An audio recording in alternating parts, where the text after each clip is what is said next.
How do you handle the unique pressure that comes with that? How do you keep the joy for so long when anxiety seems like a thing that could very easily set in?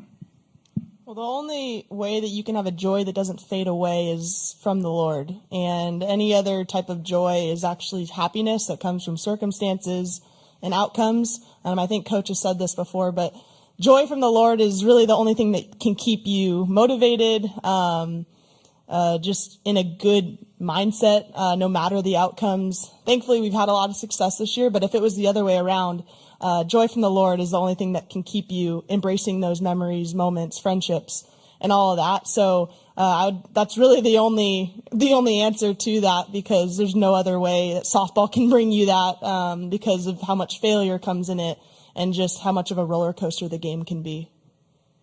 1,000% agree with Grace Lyons.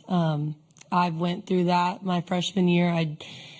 I was so happy to win the college. I've talked about this before, but I was just so happy that we won the College World Series, but I didn't feel joy.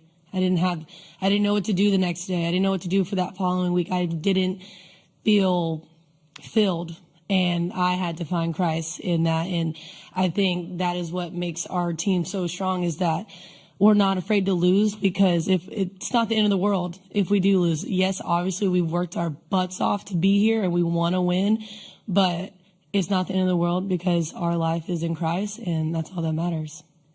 Yeah, I think a huge thing that we've really just latched onto is eyes up. And you guys see us doing this and pointing up, but we're really like fixing our eyes on Christ. And that's something where, like they were saying, you can't find a fulfillment in an outcome, whether it's good or bad. And I think that's why we're so steady in what we do, and our love for each other and our love for the game, because we know this game is giving us the opportunity to glorify God. Mm-hmm. And I just think once we figured that out and that was our purpose and everyone was all in with that, it's really changed so much for us. And I mean, I know myself, I've seen so much of a growth in myself with once I turned to Jesus and I realized how he had changed my outlook on life, not just softball, but understanding how much I have to live for, and that's living to exemplify the kingdom. And I think that brings so much freedom.